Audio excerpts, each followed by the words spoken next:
صدقہ فطر کے چند مسائل کی طرف توجہ دلانی ہے۔ یہ جو ہم صدقہ فطر ادا کرتے ہیں اس کے مختلف نام ہیں۔ ایک نام اس کا زکوٰۃ الفطر ہے، ایک نام اس کا فطرانہ بھی ہے، اور ایک نام اس کا صدقہ رمضان بھی ہے، ایک نام اس کا صدقۃ الانسان بھی ہے۔ بہرحال کوئی بھی نام لیں، بات ایک ہی ہے، اور اس کے چند مسائل کی طرف توجہ ضروری ہے۔ پہلی بات تو یہ ہے کہ یہ واجب کب ہوتا ہے۔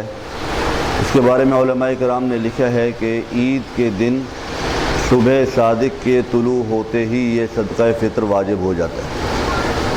لہذا اصل اس کے واجب ہونے کا ٹائم عید کے دن صبح صادق یعنی جب فجر کا ٹائم شروع ہوتا ہے اس وقت یہ صدقہ فطر واجب ہوتا ہے۔ بہتر یہ ہے کہ اس کو وقت سے پہلے ادا کر دیا جائے تاکہ ضرورت مند آدمی اپنی ضرورت کو پورا کر سکے، اور اس بات کا خیال بھی رکھا جاتا ہے عام طور پر کہ لوگ وقت سے پہلے ادا کر دیتے ہیں تاکہ ہم بھی اپنی ذمہ داری سے فارغ ہو جائیں اور جس کے پاس امانت پہنچنی ہے وہ پہنچ جائے۔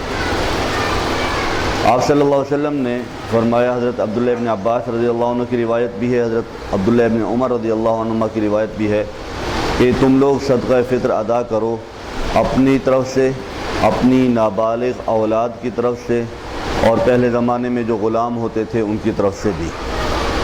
پھر آپ صلی اللہ علیہ وسلم نے مقدار بیان فرمائی۔ اب چونکہ وہ مقداریں موجود بھی نہیں ہیں، ان مقداروں کو گنا بھی نہیں جاتا، اس لیے علماء کرام نے آسانی کے لیے، امت کی آسانی کے لیے ایک مال کی ایک رقم، پیسوں کی ایک رقم جو ہے وہ مقرر کر دی ہے کہ اس کی 4 کیٹیگری بنائی گئی ہیں۔ 4 کیٹیگری میں سے کسی بھی کیٹیگری سے آپ ادا کر دیں گے تو آپ کا صدقہ فطر ادا ہو جائے گا۔ بہتر تو یہ ہے کہ جن کو اللہ تعالیٰ نے حیثیت دی ہے وہ اعلیٰ کیٹیگری سے ادا کریں، اور جو درمیانے ہیں وہ درمیانی کیٹیگری سے، اور جو نیچے والے طبقے کے لوگ ہیں وہ کم سے کم۔ لہذا پہلی کیٹیگری میں علماء کرام نے جو مقدار لکھی ہے وہ 140 روپے اس سال فی کس 140 روپے، یہ گندم کے حساب سے۔ اور دوسری کیٹیگری ہے 290 روپے جو کے حساب سے، اگر کوئی شخص جو کے حساب سے دینا چاہتا ہے تو 290 روپے۔ اور تیسری کیٹیگری ہے کھجور کے حساب سے، وہ ہے 800 روپے فی کس 800 روپے۔ اور چوتھی کیٹیگری ہے کشمش کے حساب سے، اور وہ ہے 2450 روپے۔ تو 140 روپے، 290 روپے، 800 روپے اور 2450 روپے، یہ 4 کیٹیگری ہیں۔ ان کے اعتبار سے صدقہ فطر ادا کرنا چاہیے۔ پھر میں وہی بات عرض کروں گا کہ اگر آپ کو اللہ تعالیٰ نے حیثیت دی ہے اور آپ دے سکتے ہیں تو ایک بندے کا 2450 روپے کے حساب سے ادا کریں، جتنے بھی افراد ہیں گھر کے۔ اور اگر کسی مالدار نے کم سے کم کیٹیگری، نیچے والی کیٹیگری کو دیکھ کر ادا کیا تو اس کا بھی صدقہ فطر ادا ہو جائے۔ یعنی اگر اللہ نے اس کو حیثیت دی ہے لیکن دل اس کا تنگ ہے، کنجوس ہے، اور وہ دیتا ہے 140 روپے کے حساب سے، تب بھی اس کا صدقہ فطر ادا ہو جائے گا۔ اور صدقہ فطر کے بارے میں یہ بھی مسئلہ ذہن میں رکھیں کہ یہ اپنی نابالغ اولاد کی طرف سے ہے۔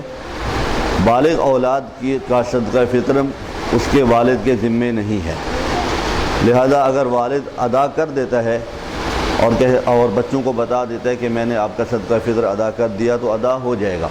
اسی طرح بیوی کا صدقہ فطر بھی مرد کے ذمے نہیں ہے۔ اگر بیوی صاحب حیثیت ہے تو وہ اپنا ادا کرے، نہیں ہے تو شوہر کے ذمے اس کا ادا کرنا ضروری نہیں ہے۔ اور اگر اس کا بھی شوہر نے ادا کر دیا، صاحب حیثیت تھی لیکن شوہر نے کہا کہ میں آپ کا ادا کر دوں گا، تو بھی ادا ہو جائے گا۔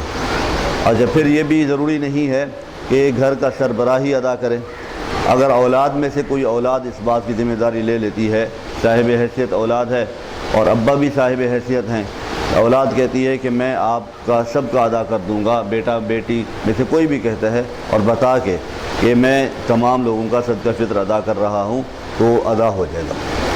صدقہ فطر اور زکوٰۃ کے اندر ایک بنیادی فرق ہے، اور وہ یہ ہے کہ زکوٰۃ کے واجب ہونے کے لیے ضروری ہے کہ اس مال کے اوپر جو آپ کے پاس موجود ہے، جس کی وجہ سے آپ صاحب نصاب بنے ہیں، یعنی 52.5 تولے چاندی یا اس کی قیمت یا 7.5 تولے سونا یا اس کی قیمت یا کیش جو تقریباً 80 سے 85 ہزار روپے بنتا ہے، اس کے لیے ضروری ہے کہ 1 سال سے آپ کے پاس موجود ہو تو زکوٰۃ واجب ہوگی۔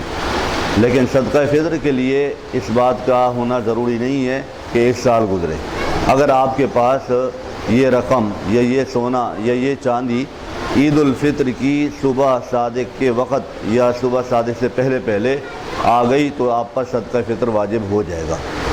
اسی طرح عید الفطر کی صبح صادق سے پہلے اگر کوئی شخص انتقال کر جاتا ہے، اب تک ادا نہیں کیا تھا بالفرض، اور عید الفطر کی صبح صادق یعنی چاند رات میں ہی اس کا انتقال ہو جاتا ہے تو اس پر صدقہ فطر واجب نہیں ہوگا، کیونکہ ابھی واجب ہونے کا ٹائم شروع نہیں ہوا تھا۔ اور اگر عید الفطر کی صبح صادق سے پہلے کوئی بچہ پیدا ہو جاتا ہے گھر کے اندر، تو اس بچے کا والد یا سربراہ اس بچے کی طرف سے بھی ادا کرے گا صدقہ۔ تو اس سے یہ بات معلوم ہوئی کہ صدقہ فطر کا جو بنیادی سبب ہے وہ مال نہیں ہے، پیسے نہیں ہے، بلکہ یہ سر ہے، یہ جان ہے۔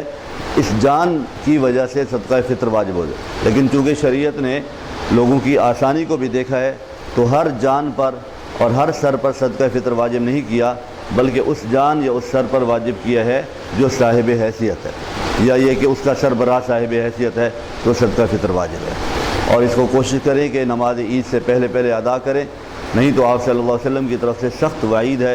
آپ نے فرمایا کہ جو صدقہ فطر ادا نہ کرے اس کو پھر ہماری عیدگاہ کے قریب آنے کا کوئی حق نہیں۔ اور اس میں ایک بات یہ بھی ذہن میں رکھیں، بعض لوگوں کے ذہن میں یہ بات ہوتی ہے کہ جس نے روزے نہیں رکھے اس پر صدقہ فطر واجب نہیں، ایسی کوئی بات نہیں، روزے الگ ہیں۔ اسی طرح تراویح کے بارے میں بھی لوگوں کا نظریہ یہ ہے کہ جس نے تراویح نہیں پڑھی وہ روزے نہ رکھے، جس نے روزے نہیں رکھے وہ تراویح نہ پڑھے۔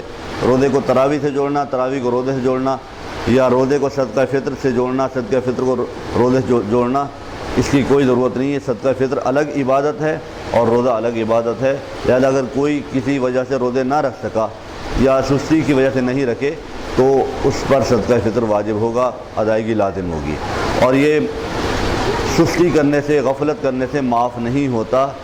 اگر پچھلے سالوں کا ادا نہیں کیا تو اب لازم ہے کہ وہ ادا کرے، زندگی بھر معاف نہیں ہوگا۔ اگر ادا نہیں کیا تو پھر لازم ہے کہ اپنی وصیت کے اندر لکھے کہ میں نے اتنے سال کا صدقہ فطر ادا نہیں کیا تھا، وہ میری طرف سے ادا کر دیا۔